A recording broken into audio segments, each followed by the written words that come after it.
Well, I'm a traditional therapist. Initially, I worked not in past life regression or in any of the things that I do today. Primarily, I was working in behavior modification and working with people who had problems with sleeping and with depression, this sort of thing. In time, people would come to me and ask, well, since you are working in hypnosis, is it possible that you could take me into a past life? And I was very imperious in those days. I said, no, I don't do those kinds of things. I'm terribly sorry, but I'm very traditional in my academic orientation, and you would have to go to somebody else for that kind of thing. So what happened to me was that after a number of years passed, I had a client who came complaining of a pain in his side. He told me that he'd been to many medical doctors, had x-rays, and was told that it was all psychosomatic. It was in his mind, and that if he just forgot about it, it would go away. But it was causing him intense pain. He wasn't sleeping well, and so forth. He asked me if I could possibly find any root causes for this in his childhood, if I could regress him to his childhood. So I did this, and we searched, and I looked through many of the early aspects of his childhood, and I could find him not falling on a sharp object or being involved with knives in any way or anything that would cause this very sharp pain in his side.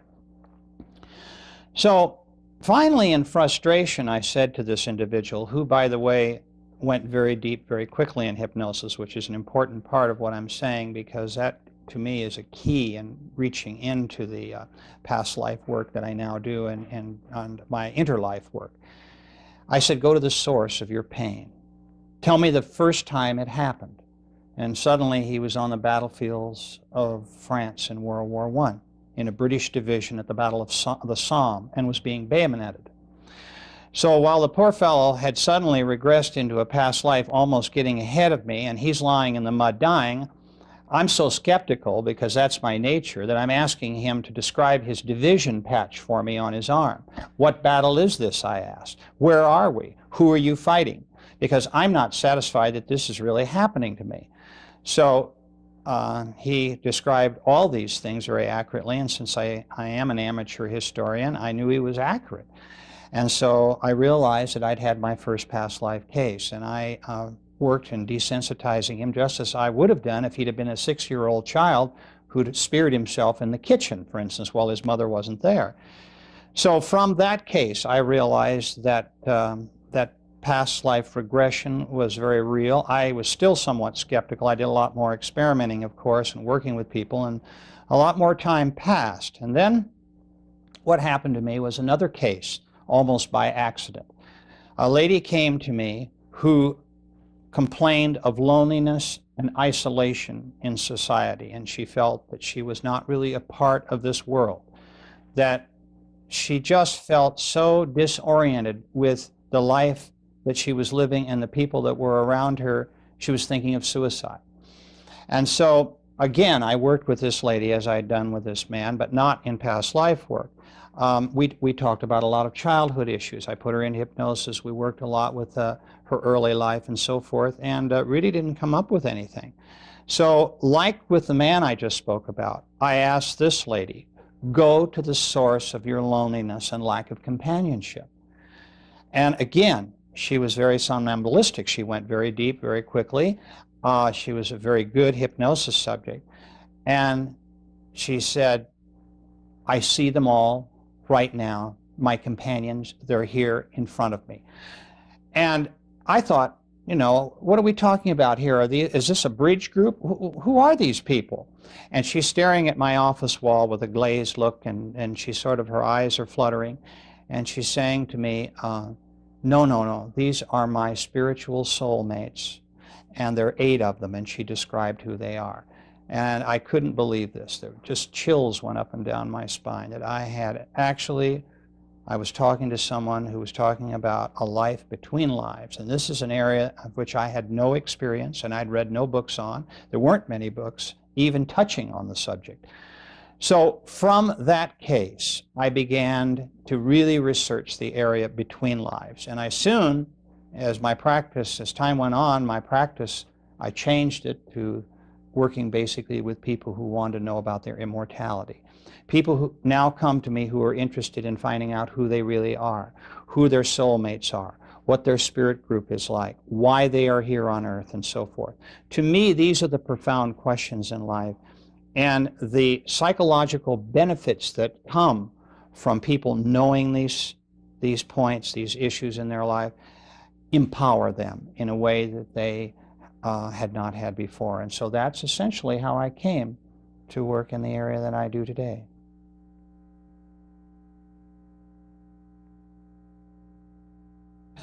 You've got two types of people: those that understand hypnosis and the power of hypnosis and realize that it's for real. The AMA, I might add, has accepted hypnosis as a medical tool since 1958, which is rather late considering how long it's been around. But the point I want to make is that people do not hallucinate in hypnosis. The conscious mind is not unconscious. It's very aware of what is going on around at all times around the subject. It is not as if you were in bed asleep at night in a deep delta state. You are in what we call an alpha or theta state. So your conscious mind is able to work and help with information that we're deriving from your subconscious. And so hypnosis really, in terms of whether you want to believe in hypnosis or not, depends on your willingness to accept self-reports as data. And essentially, it's not like physics where we have formulas. In terms of scientific proof, one could argue that's not possible. All I can tell you is that I was a skeptic at first about the whole process of past life regression and working in the life between lives. And what convinced me that it was real and that my patients were telling me everything that had actually happened to them in the past was their consistency of their reports. It didn't matter whether someone came to me who was deeply religious or an atheist or any philosophical persuasion in between. Once I had them in deep hypnosis, they all told me the same thing about the spirit world and about their life between lives.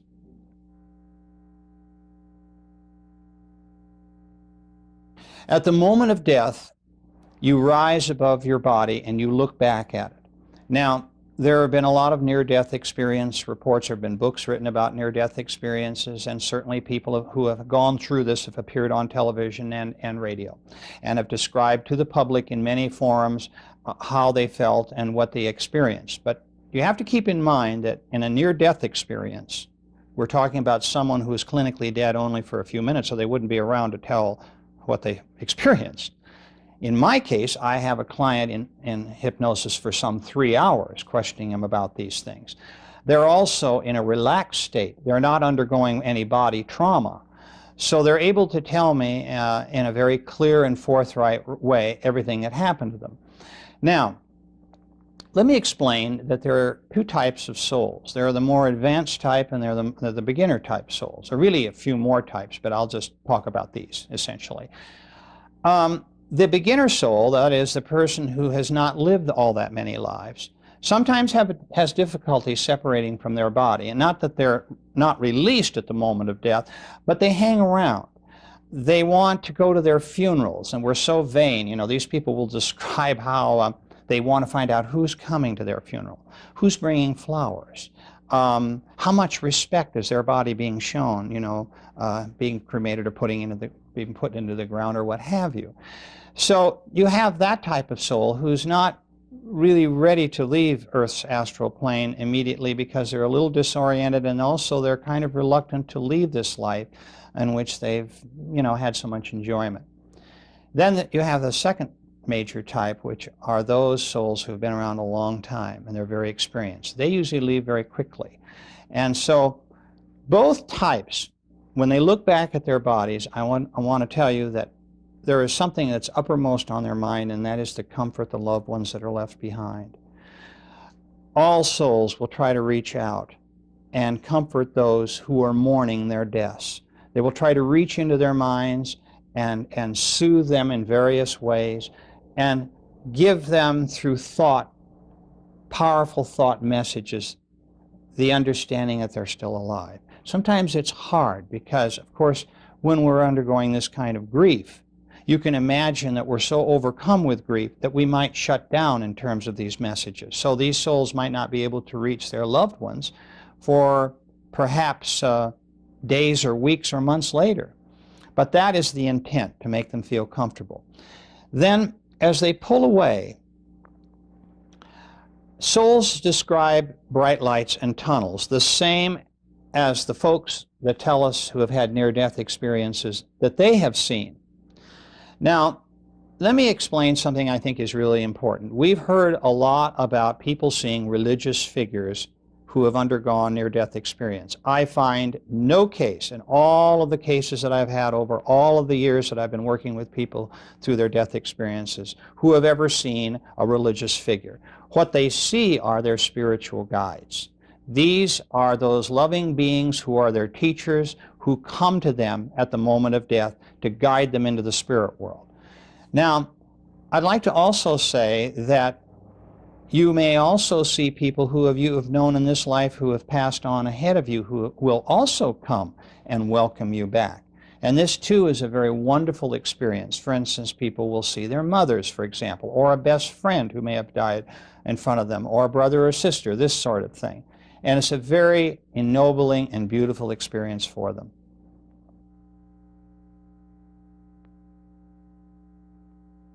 When a person who has just died sees their spirit guide or friends and relatives who they've known before, or soulmates, they usually see a projection of a face that is familiar to them. They may take the face of people that they have been in the life that is familiar to the person who has just died, or a face that they particularly like that that person who has just died knows how to identify them from. And so you have a number of different faces. People will describe them as looking like ghosts as they come towards us, and maybe this is where some of our mythology about ghosts comes from. Oftentimes they don't see anything below the waist. Essentially they see a light form coming, misty if you will, a pinpoint of light in the beginning, and then a misty shape, a ghost-like shape, and then when they get close they can make out features that are projected to them by the being that is coming towards them for recognition.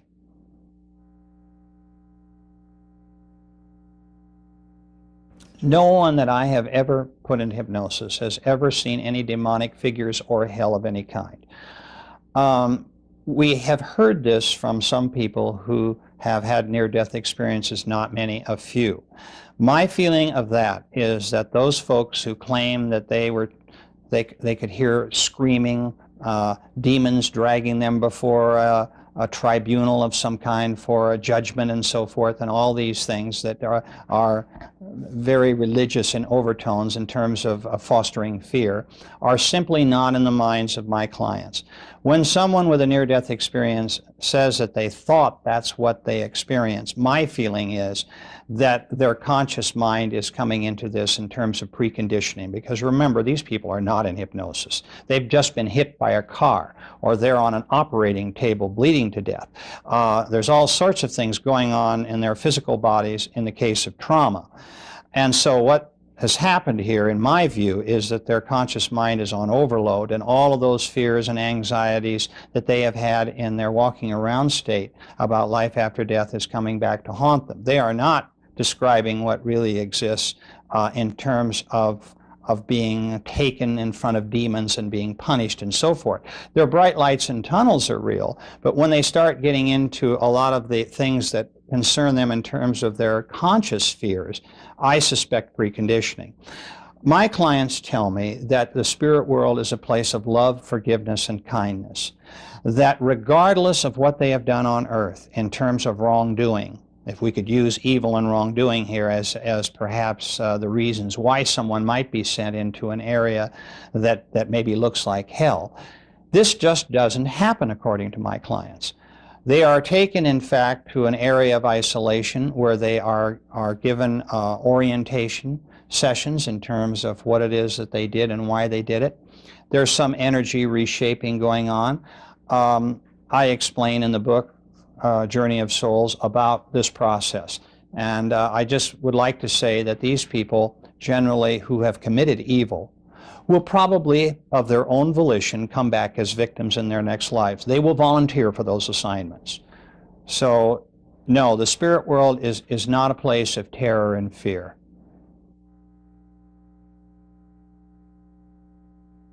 Let me describe to you where I think some people get an idea of a tribunal. And this might be filtering down through their subconscious mind.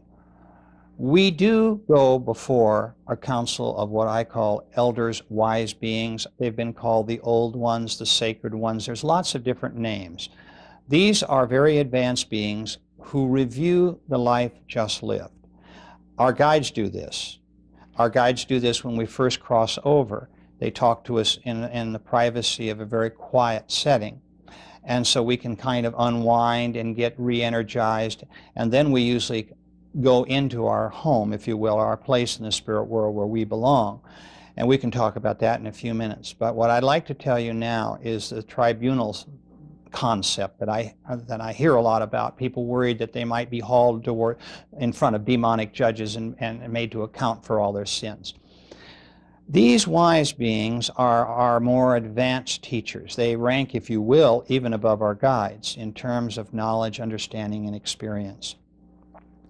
What generally I find happens is that our guides accompany us to a very quiet, serene area where these beings will talk to us. Now, I'd like to point out that I have had clients who have had only 3 of these elders in front of them, and some as many as 10 or 12. It really depends on the individual, what spirit group they're located in terms of how advanced they are and so forth.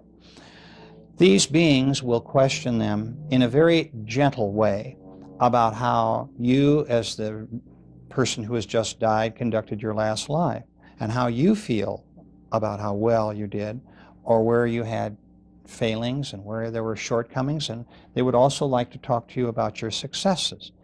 So it's a very gentle process, and it's one that everyone experiences between lives, after every life.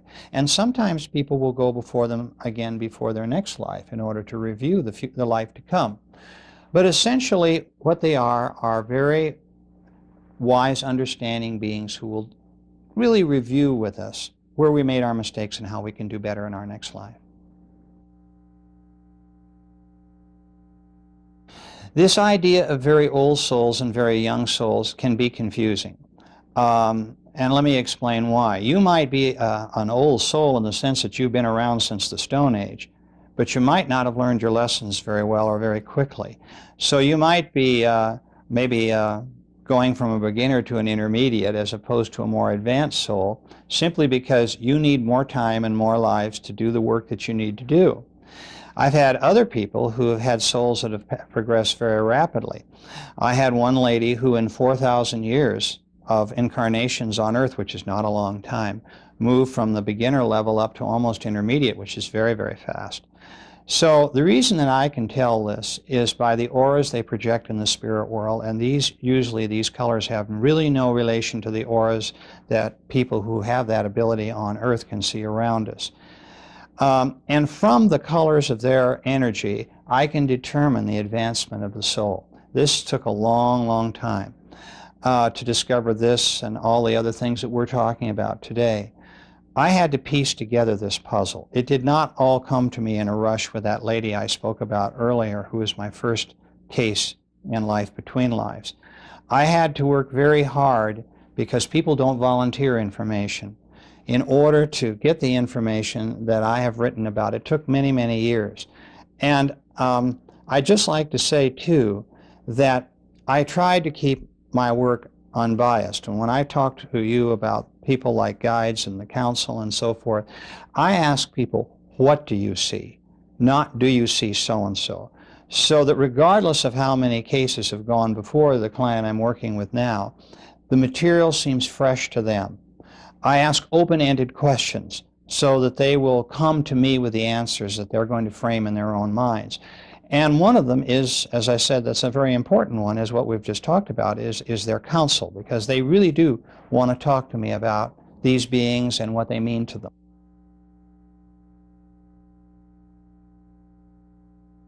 People can get misconceptions from ghosts. And it's my feeling that there are beings who have not left the astral plane yet because they're not ready to. They're very dissatisfied with things. Maybe they were murdered. They want to find vengeance and so forth. They're not forced into the spirit world. Usually they're taken by the hand when they're ready and taken into the spirit world. I might also say that there's another element of this that's kind of unique to my own work in terms of ghosts. I believe in the duality of souls. Souls have the ability to live parallel lives, to divide their energy. A part of their energy always stays behind in the spirit world. So you could have a ghost with an energy particle who is still on Earth but have the same holographic image, if you will, of that soul's ego in the spirit world at the same time. So we never stop learning, and we never actually are totally disconnected from the spirit world.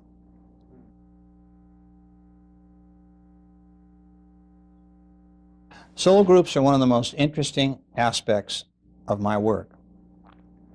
The reason for this is that people who I take into their soul group are able to tell me their level of advancement based on how the others are doing in their group as well as themselves. This gives me a much broader perspective as to where this individual is in terms of development. There are in every soul group a variety of personalities. You have courageous souls, you have meek souls, you have passive souls, you have souls who are very unselfish, those that are a bit more self-centered. You have souls that are quiet and contemplative, and those that are jokesters.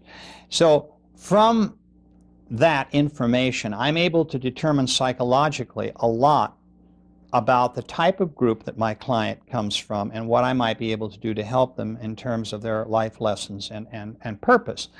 But it's fascinating too from another standpoint, because we don't all progress in the same, at the same speed, in the same way, in the same areas.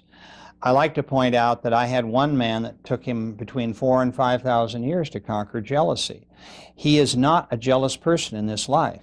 He's intolerant as hell, and that's what he's working on now, but he's not jealous. And so that was his particular difficult hurdle to get over. And yet there are people in his soul group that were always very tolerant, and they have tried to help him between lives. So this is what I mean about rates of progression. And yet I find that the whole soul group pretty generally belongs in a certain niche as far as development, and they're all going to kind of move forward together. Some a little faster than others, others will be a little slower, but essentially they're all at about the same level. Essentially, in the beginning of our many, many existences, it's about learning lessons. It's about improving, understanding where we are in terms of our development and where we need to go. And the reason that that's such an important question is that many, many people that I work with incarnate on other worlds and are in other dimensions besides Earth. Earth has a particular difficulty in that we have amnesia. Our human minds set up an amnesic block when we come into this world so that we, in fact, don't have any knowledge that we can recall readily about the spirit world or our spirit guides. Interestingly enough, it's not so true with young children. You see a little boy or girl playing in a sandbox, 1 year old, 2 years old, and they're having these imaginary playmates, which may not be so imaginary. But by the time they're in the first grade in school, we've pretty much knocked all that out of them, and so, you know, that amnesic block is pretty much set. And so they don't remember themselves as spirits, and they don't remember their friends in the spirit world as spirits. But what's interesting is that it is a planet, Earth is, of self-discovery. The idea is that by not knowing the answers to the test questions before you come in, you solve these problems yourself in your own way, in your own time, and in your own environment, and in your own body.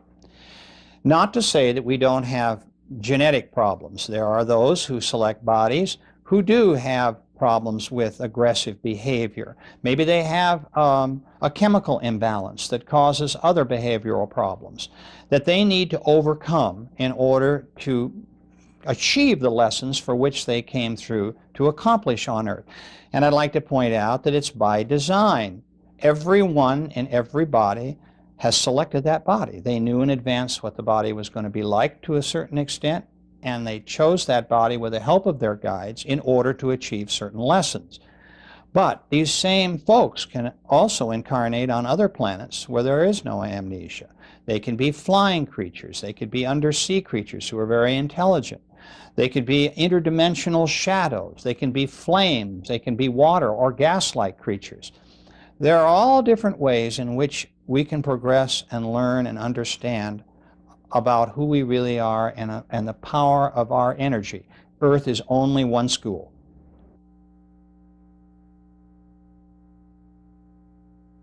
For me, it's difficult to say the word God because, to be quite frank with you, I came into this as an atheist. I did not believe in God. I did not believe that there was anything after life but ultimate oblivion. And my clients kind of brought me to this kicking and screaming, brought me to the party. And it was only after years of work with them and the consistency of the reports and knowing what I do about hypnosis and doing the work and research myself that has finally brought me to the point today where I can say that I believe in a power greater than myself, a source for all life and all intelligence. So the concept of all this incarnation is to arrive at that state of perfection where we can rejoin, if you will, that source from whence we came.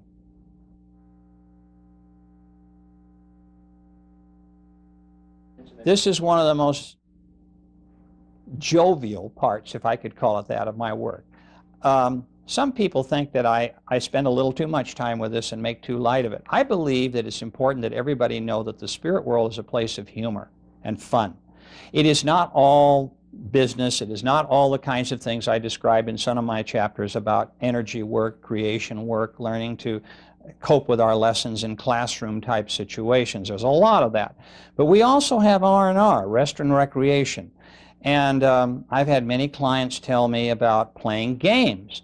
Some of the games I hear are like Red Rover, where sides will line up opposite each other and come crashing together as balls of energy in order to unite and blend their intelligent energy. And it's kind of like playing bumper cars.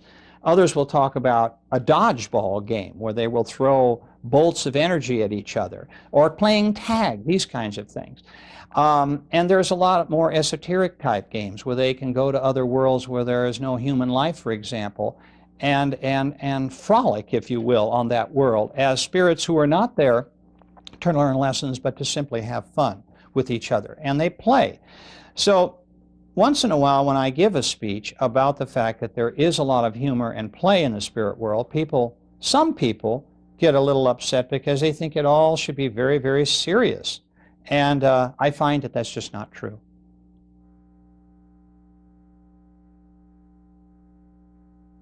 What is interesting about talking to people who have incarnated on other worlds is that there is a similarity here. Now, it may be that those people who come to Earth also like to go to certain other worlds because what it is that appeals to them about Earth may also be appealing in terms of another kind of environment that's rather similar. For instance, when I'm talking to large audiences, I ask in the audience how many people in this audience have had dreams where they could fly. Usually 75% of them will raise their hand.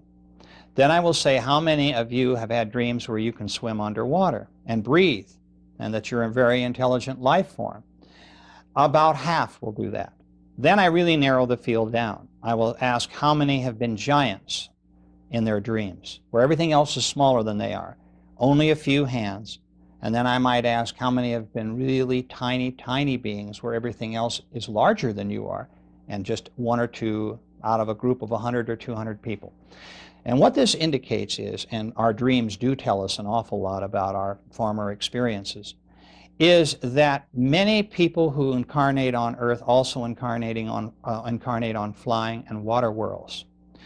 And so I've had a number of clients that have talked to me about being flying creatures, highly intelligent flying creatures, on other worlds and what those worlds were like. And the same for water and how they can swim deep into an ocean kind of atmosphere and how there's cities under the ocean.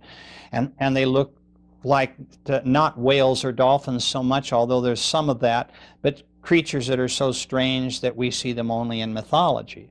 which, by the way, is another interesting area for me because I think a lot of our mythology may well come from these early memories.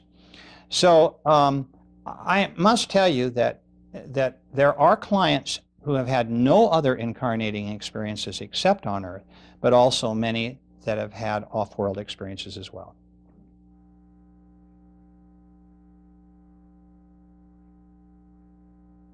When we dream, generally, my way of describing dreams is generally in three categories. We can cleanse our minds at the end of every day. It's kind of a cleaning house where we vent a lot of the things that have gone on, and a lot of it is kind of like everything's short-circuited up there. We've all had dreams which seem like just utter nonsense if we wake up in the morning and wonder what they were all about, or if we wake up in the middle of the night and they've just happened and we don't make any sense of them. We also have those dreams which are problem-solving dreams. We go to bed with a specific problem, and somehow in the morning we wake up and our answer is beginning to formulate. So that's a very cortexual type of dream where we're really analyzing a problem, and our sleep state is helping us resolve that. Then we have what I call spiritual dreams. The dreams that I've just described in terms of flying dreams or water dreams, where in fact we are creatures that we don't understand in a conscious state, but we're reliving earlier experiences. I might also mention that the problem-solving and the spiritual dreams can overlap. We may receive help from a guide in the middle of the night to some major problem that we just can't seem to solve during the day, and our minds are not open to receiving information from our guides. Maybe we're not people who meditate, so the only way they really have of reaching us is when we're in a subconscious state at night. And so dreams can take many different forms.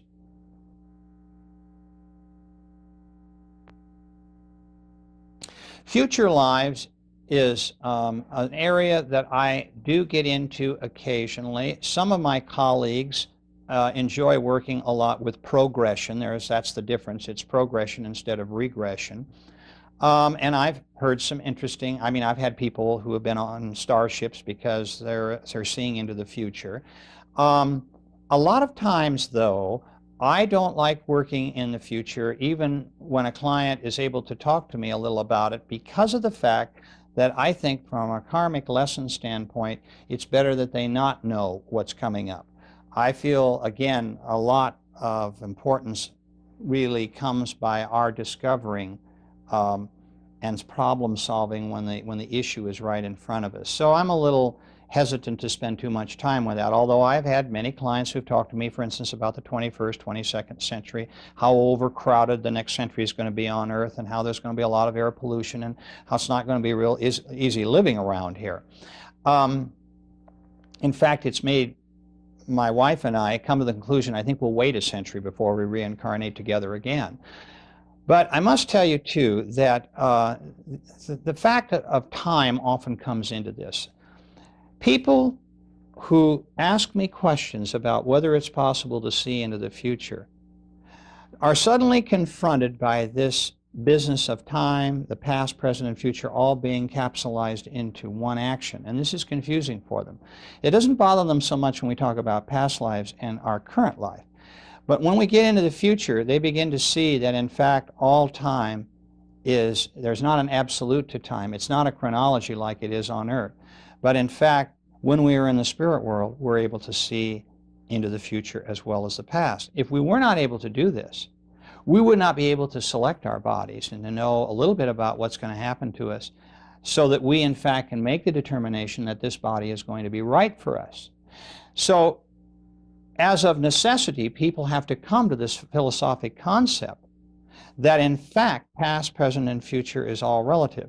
There's been a lot of work done in recent years by people who are very scientifically oriented on this. A whole new field of quantum mechanics, where they believe that everything is electromagnetic light, energy, and that time is essentially motion and not chronology, has come into play, where people have had, I think, a greater understanding as quite possible that there is no real relevance to past, present, and future as far as chronology on Earth. It's difficult for us to accept this because we see the sun come up in the morning, go down at night, there's night and day, we age, we see everything changing around us, So for us, it's chronology. Time is very important as an absolute, but it's not true in the spirit world.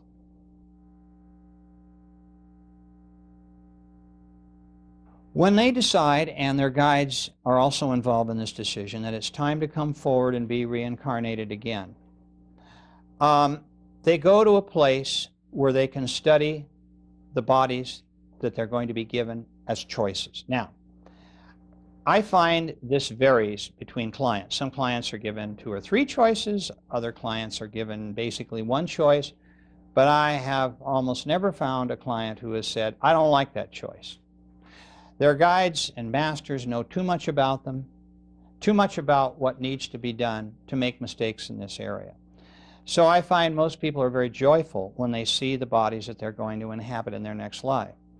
They look almost as if they go into a television studio or a movie theater and see in stop action certain aspects of the life to come, to see whether their soul will fit into the personality of the body that they're going to inhabit, and see how that will work in terms of their coming forward. Now, I'd like to say that it's an extremely important part of my work to understand how the soul mind of my client is interfacing with their earthly mind in the ego of the body, the brain in which they're now incarnating as a person in this particular life. Because, as I mentioned before, we have different soul egos that combine with different bodies. And it's true that in the womb, when we're analyzing what this mind is like and how we might combine with it, there is a duality. Once we are born, that fusion has taken place. It is not as if the soul is an alien form. That baby recognizes this intelligent life and welcomes it. After all, if we were to take the soul out of, say, a human body, we would probably have raw emotions. There would be a survival instinct. We'd have aggression. We'd have passivity. All those things which are influential to a soul.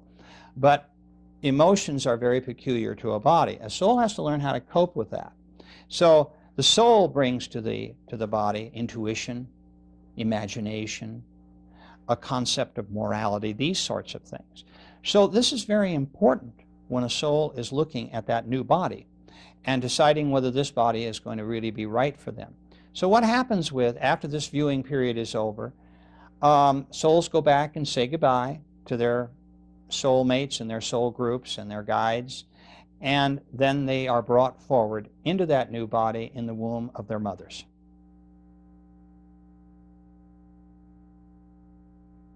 My clients describe death as something that is very, very beautiful for them.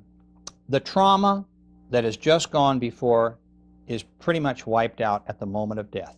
They rise out of their bodies, they realize that they're an immortal being. Oh my God, I'm not dead, is a statement I hear quite often. And they look back at their bodies, and of course, all of their memories of all of who they are as souls and all their past lives come crashing in, and they realize that this life they have just lived is transitory. Not that they can't feel sadness for the husband and wife who is at their bedside, for example, or a child. But souls don't feel sadness the same way human beings do, because they're immortal beings. They understand that they will soon be joined by these folks they've left behind. And I can tell you this, that most people feel 2 things. They feel freedom and they feel joy at the moment of death.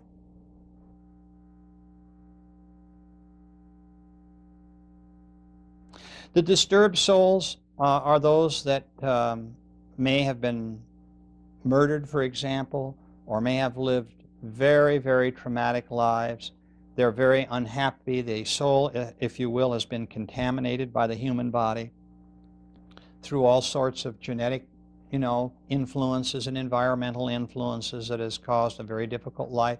Maybe also it's a young soul that has had a hard time coping with the particular difficulties of that mind, where a more advanced soul could get through it. There's all sorts of reasons for souls being disturbed in their bodies, and that's one of the primary ones.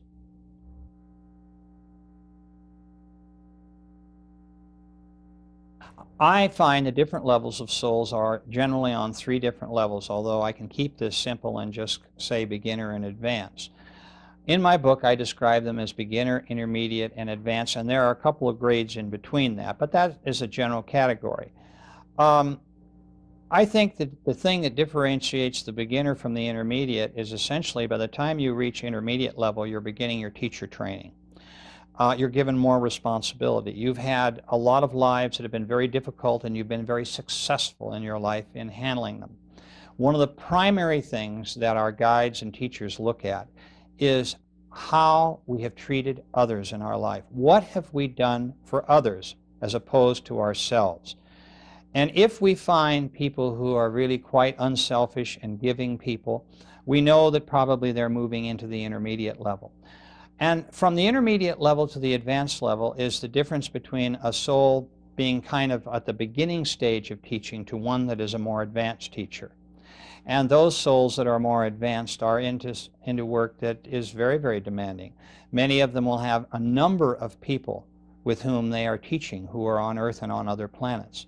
And it is also their responsibility in the spirit world to, if you will, run spirit groups as teachers, and to conduct lessons, and to work with individual souls on their own problems. So there's quite a difference between a beginner and an advanced soul.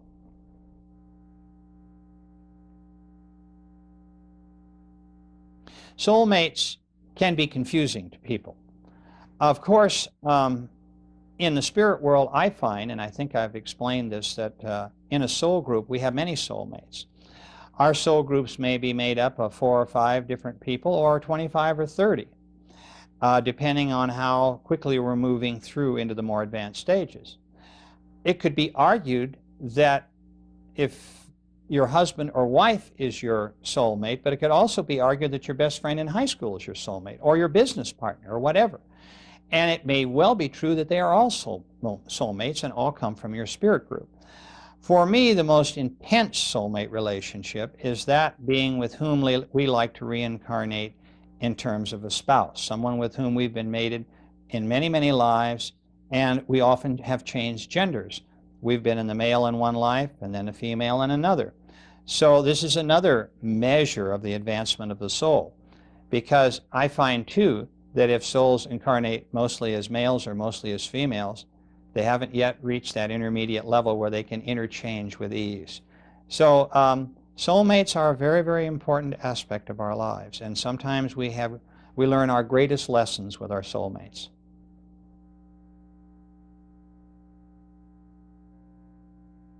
Well, orientation is that aspect of going into the spirit world where you review your last life. You review what it is that you did right and what you did wrong. Transition is when you move into the spirit world to your place where you live with your other souls who are your group. And there may be other groups that you can see around you. And finally, the last area is when you move forward. That is the time of rebirth and embarkation, if you will. When the time that you have spent between lives now is completed and you're ready to tackle the next life and the next body and go forward with the next lesson that will give you basically purpose in your life.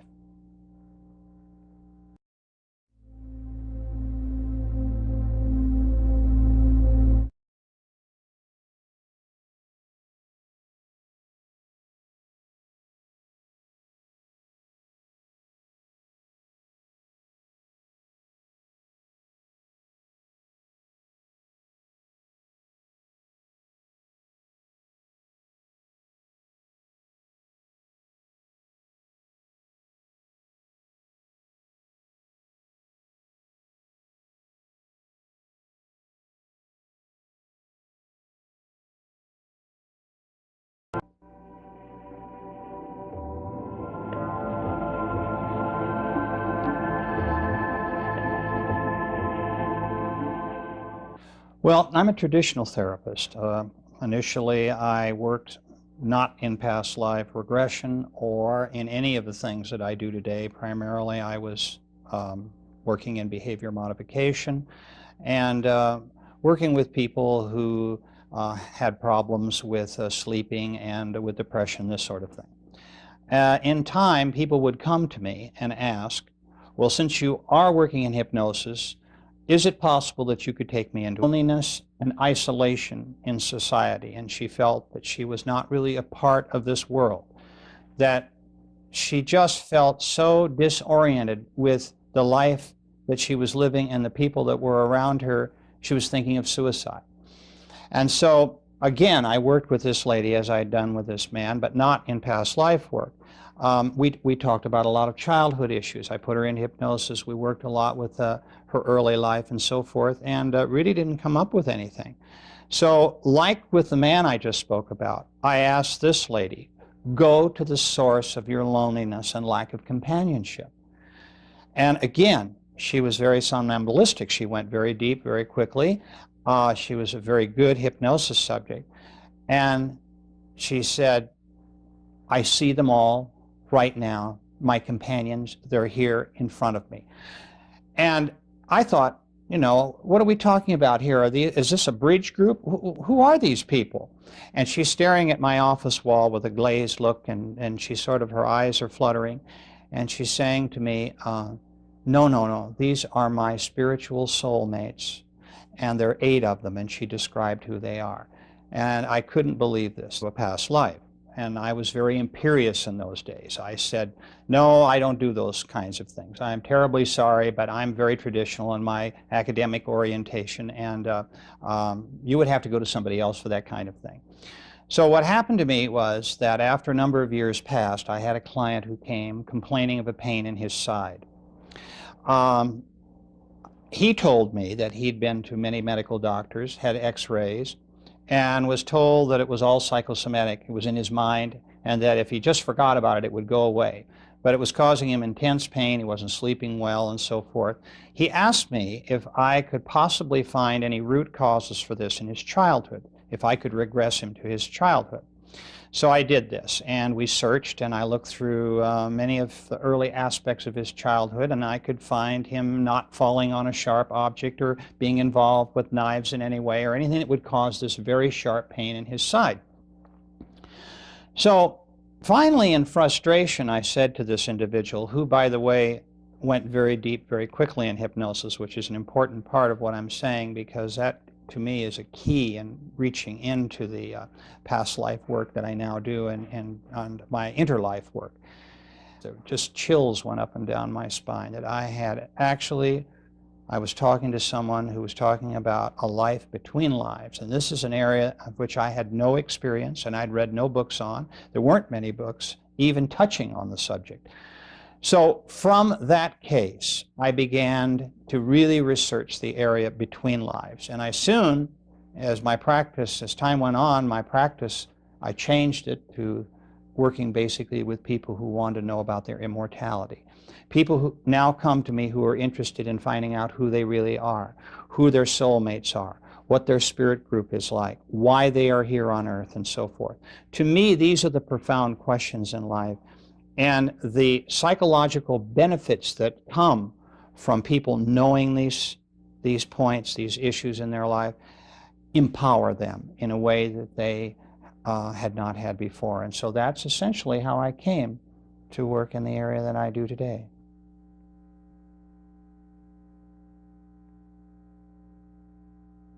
You've got 2 types of people: those that understand hypnosis and the power of hypnosis and realize that it's for real. The AMA, I might add, has accepted hypnosis as a medical tool. I said, go to the source of your pain.